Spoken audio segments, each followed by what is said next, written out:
Guys, what's going on? You will not believe it. Tonight, Evan Turner is here with me. Yeah, on the Bone Jar. I have a ton of questions for him. I got a ton of exciting things to talk about. Our show tonight is sponsored by Pyrodrone, so there's going to be a really cool raffle. And there's a special surprise that's sponsored by 533.com. We'll get into that in just a minute. Maybe I'll even let Evan tell you what the surprise is. But I'm excited. Thanks for joining us here on the Bone Jar.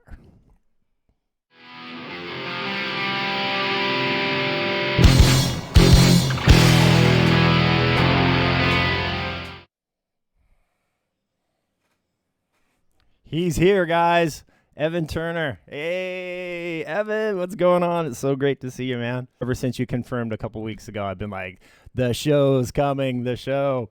So, I think most of the people watching know who you are, but there'll be a lot of people in the future watching this stuff that are just getting into it, maybe that are just brand new to it and are just experiencing Evan Turner for the very first time. So, I mean, I know you're a multi-GP champion 2 years in a row. I know your story. I know all about you. I know you just won the DRL, but let's rewind. Let's take us all the way back to Evan Turner, 6 years old. Just found his very first drone. Tell us about how you got into drones. How did this all start for you? Now I am, as you said, a pilot on the DRL, the Drone Racing League. So that makes me a professional drone pilot, which just, I mean, it sounds crazy coming out of my mouth, I would say. And it really has changed my life. And something, it's so cool to me, like starting out at 6 years old, just flying with my dad. And it's still, to this day, being a hobby that I just do with my dad that we can like bond and enjoy together.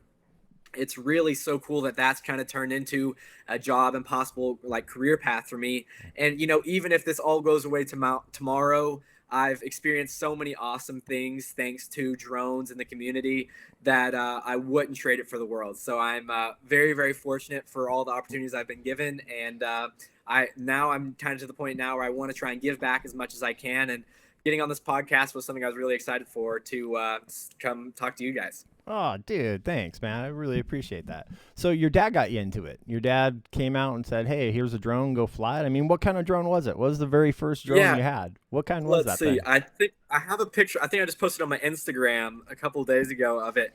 And it was my dad. We got into it at the same time. And like he never flown any planes before. I'd never flown any planes before. And it was just like something he thought would be funny or just fun to do. I don't know if it'll show up on camera. But there, it's really hard to see. That's me when I was 6 years old in my very first RC airplane. That's so cool. Yeah, that was kind of how it all started. It's just something like that. We went out to the local like university, flew it in like their big like practice football field or something. I'm sure. I mean, I don't remember. I'm sure we crashed it. I'm almost certain. But then it was like like you crash it. It's whatever. You're upset. I mean, a 6-year-old has like you thinking in the future more than like 10 seconds and it feels like you're going crazy. So like I was like, my plane's gone. I hate this.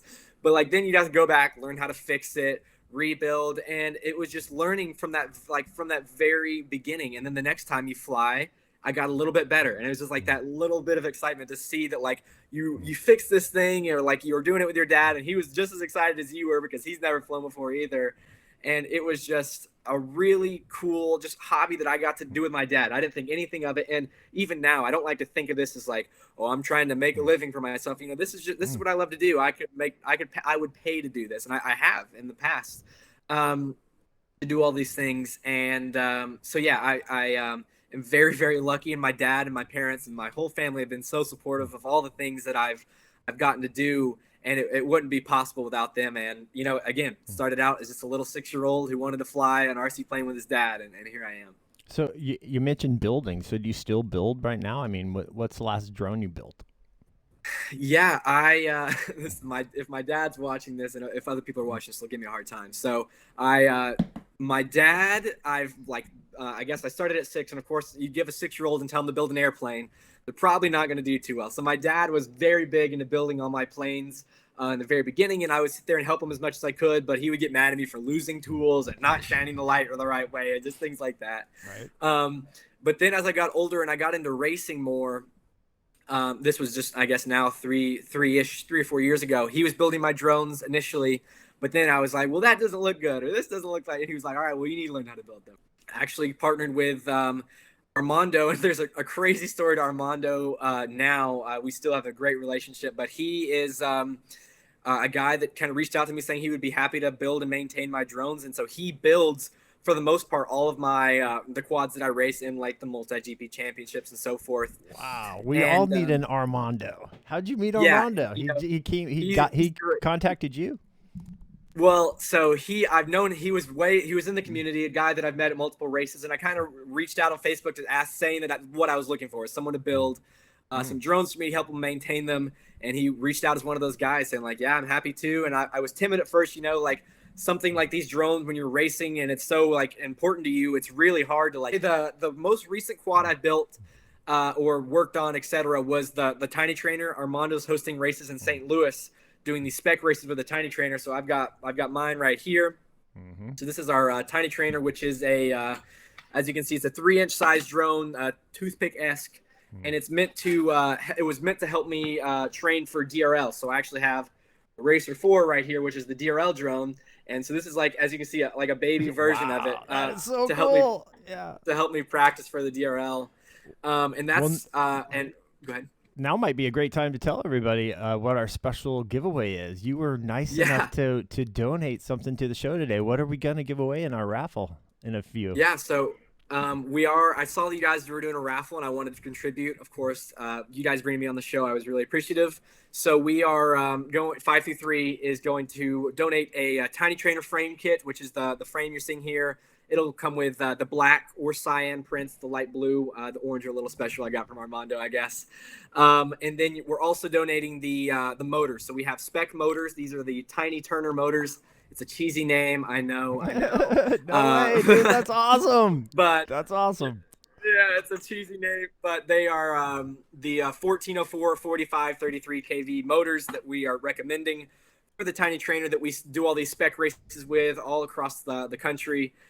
So yeah, we're gonna donate both of those to you guys. Anyone on the stream can win them in the raffle, however that works. But they'll be Yes. shipped out straight from my basement. And if you guys, whoever wins, you want me to sign something, put some extra stickers, extra caramels, whatever you want, it's literally going out like stories below where I am right now. So That is uh, so cool. Well, talk to us about 533 because that's a heck of a company. I mean, I'm poking around your website and I'm impressed to all heck. I mean, there's got to be a huge future in that for you.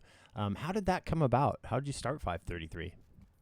Yeah, so it really started in Turkey, I would say, which is crazy to say, but I was at the World Drone Cup in Turkey, and I was sitting there, and it was a table with me, Serge from Pyroflip, as you know, and then Trappy from TBS, the owner of Team Black Sheep. Mm-hmm. And we were all kind of sitting there talking. We were sitting there looking at the new frame Armando had designed for me, and just kind of talking about it and how we were going to go about selling it. And I was telling them we were going to work with another company, and just I had that hadn't even crossed my mind that I would sell it myself.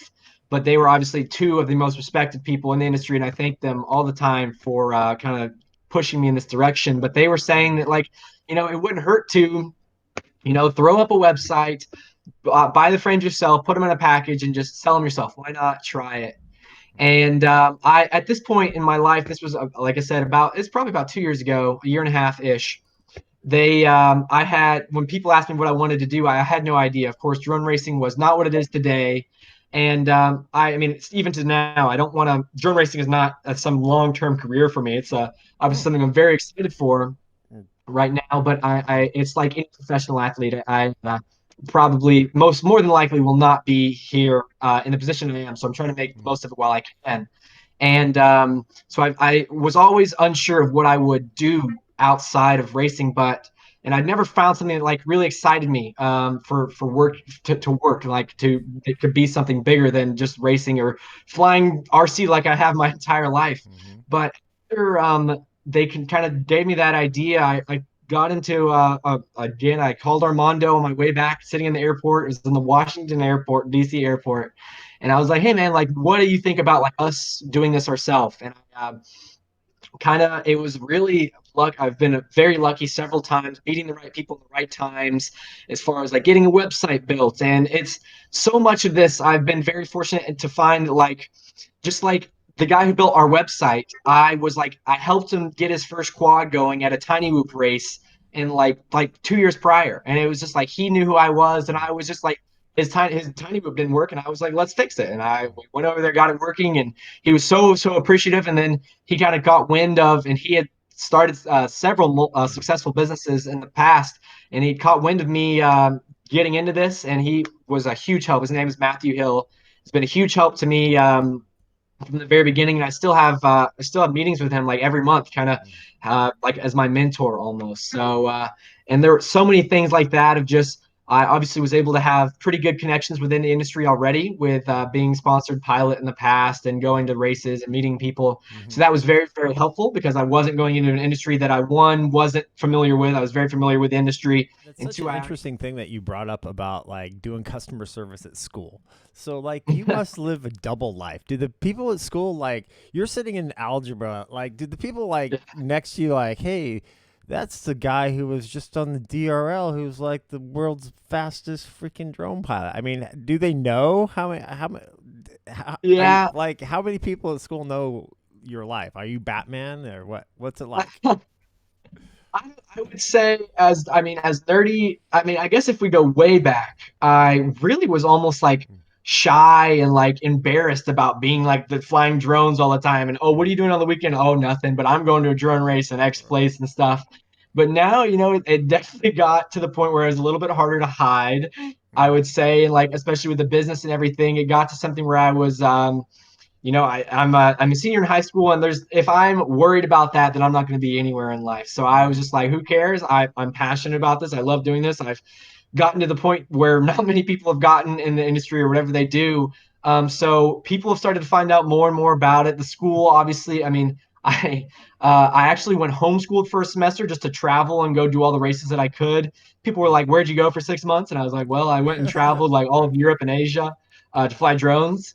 Um, and then so people, and then of course now with the business, it's funny. Like we have 523 crew necks, and I have just buddies.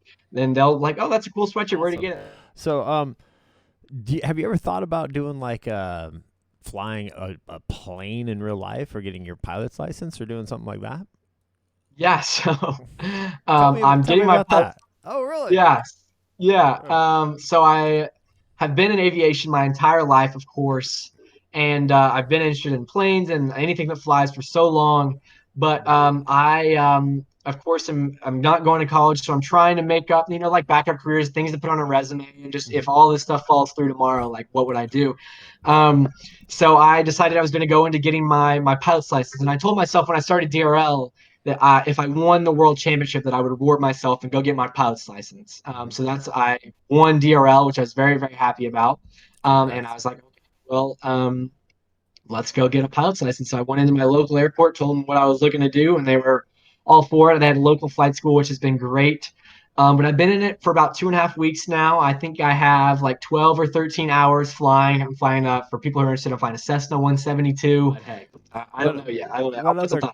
crazy hobbies do you have, or what other crazy ambitions to do crazy things do you have? Do you own a one wheel? There's a good question. I do. I own a one wheel. There you Um, go. yeah. That's I standard so drone I equipment. Standard drone yeah, equipment that is a really one wheel. is. Yeah. I would say, so people always ask me like I obviously fly and I race and compete a lot, and they ask how to get to like the next level. And being a professional in this, I think it's really important to maintain that like spark and that drive. I like a lot of people who become professional have kind of tailored off just because like it's turned into a job to them, and they Mm-hmm. haven't done as well. Just because it wasn't as fun for them. When you do a Mm-hmm. job, you might be good at it, but you're never gonna like go above and beyond to be the best at your job, maybe, unless you really love it. And that's kind of been, I want to keep that love behind it all the time, and that's that passion. So I've tried to find other hobbies that keep me interested. So I have my racing and my drone rate in the business and all that stuff, but I do things like I'm big into disc golf. So if you guys ever play disc golf, it's Yeah. cheap. Yeah. You can go Yeah. play courses for free, and it's just something me and my buddies do. Of course, we all are in high school. If there's a nice evening, it's been cold here in Tennessee recently, but we'll go out to the local university. They have a great little disc golf course. Go play around with your buddies. Mm-hmm. And that's just something that it frees your mind up, and I've really enjoyed doing that. Other than that, I play the cello, and I've started getting into the guitar. Um, So the cello is like, for those who don't know, it's an instrument we play in an orchestra, and I've done that since I was in the 5th grade. So I'm in 12th grade now, been doing it for a while. Something I love to do. Cool. And you said a mini DRL in your backyard type of thing. That is like the coolest concept ever, to take the tracks that we see in the DRL and then race them on a tiny trainer. That's Yeah, awesome. What an awesome yeah, concept. I would really love to see this. Right? yeah. I mean, I'm sure I've got a video. I'll see if I can find it here. They do the. It's really cool because we were trying to think of, like, it's really difficult for me to practice for DRL because I want to, of course, practice for DRL just like it would be in real life. Right. And I don't have a big stadium. And yes, you can go out and fly in a field, Right. but I wanted to fly in my backyard. I want to fly right there. That way I can practice more than everybody else. Um, and that's kind of where the Mondo came up with it. It was his idea to come out with the tiny trainer, and we just shrunk it down. And then that means you shrink the drone down, you shrink the top speed down, and now you can bring the tracks to you in your backyard in a parking lot. I mean, I practice in a local parking lot that has lights at night. I mean, all the time. Like, before I go to a race, yeah, I'll go out to the parking lot at night, throw up a couple pop-up gates. Another thing, you don't need these huge gates we fly on DRL. You can fly through tiny gates, and it makes the gates bigger because, I mean, it fits in the palm of my hand. So now you Right. go from maybe you're going to clip a gate to now you've got all this room, and it makes it a lot easier and a lot more forgiving, of course. Mm-hmm. If this will come in focus, we'll see. But here is the tiny trainer race that Armando has been hosting out in St. Louis. So Wow. it looks like real DRL, and you'll see little specks fly by here and there, and those are the other tiny trainers. So these are guys all flying the exact same drone, and Armando's got, of course, these super cool lit up tracks, and it feels like a miniature DRL. You pay $20 to get on the entry fee, buy your ticket, show up in St. Louis, and now you can fly with all these guys. And you're not going to be on NBC or anything like that, but you can still compete with your buddies, find those guys who you want to beat, and all with just a little tiny quad that you're flying in these cool tracks, and it feels like you're on DRL. So I think that's a cool thing that Armando's done for sure, Oh, and that's something we're very insanely happy. cool. Insanely Yeah, cool. Yeah. here. All right, this is his FPV name is Quad Doc. Ah. He's a doctor, so he's a real doctor. But this is him flying around. This is our backyard. So he's got, of course, we have gates and set up everywhere. But he's known for being ultra consistent. He's great under pressure. He's not going to go out there and crash trying to beat you. He's just flying at his own pace all the time. But he's no slouch. And if do you want to talk about somebody who has fun and loves flying, it's him. So let's talk a little bit about your sponsors. Yeah. You still taking applications? Are you what do you got going on there? How many sponsors you got, and who are they? Of that, I have companies like HQ, like the prop company. They actually, crazy enough. So we have, of course, HQ propellers, but this canopy for the tiny trainer is actually made by HQ out of the same propeller plastic and the same molding. So you can count on it being super durable. I would say Flight One has been a big sponsor for me. Hobby Wing ESC, so that's my flight controller and ESC setup that I'll go with right now. RunCam has been a big supporter for me, the cameras for the longest time. Lumineer as well, with antennas and all Lumineer products. They've been a big help. And then aside from that, everything is, and then of course Team Black Sheep, running the tracer system and the Unified, big supporter there. And I love all those companies. Well, Evan, I don't know what else to ask you. I think I know a lot more about you, and I think my followers and listeners are super appreciative to have been able to spend this time with you. So, man, I want to thank you from the bottom of my heart and say that, man, you're probably the best guest ever on there. You take Tony, sorry, Canoodle. Tony Niddle. Yeah. Yeah, Canoodle, sorry, man. Tony Niddle, you just lost the best guest spot, but oh well. Thank you so much for having me. This is, of course, I was very happy to come on, talk to all your viewers and stuff, and you as well. But yeah, if we want to redo this in 6 months, a year, a month, I don't care. Just let me know, and we'll try and get it worked out for you. And but yeah, I appreciate you messaging me. And if any of you guys have any questions about 533 or me or whatever, just feel free to shoot me a message on Instagram, Facebook, whatever you want. I'm happy to keep in touch with you guys, and hopefully I'll get to see you guys soon. Guys, you heard it here. He just said he would re-guest. He's already promised. It's been taped. It's on video. We're gonna see Evan again. So we look forward to you. Maybe I'd love to see you in 6 months or a year. We'll definitely keep up with you, man. So congratulations on all your success so far, and I wish you all the luck in the future, man. You're a great, awesome person. So congratulations on being cool. Thank you. We'll have a better raffle next time.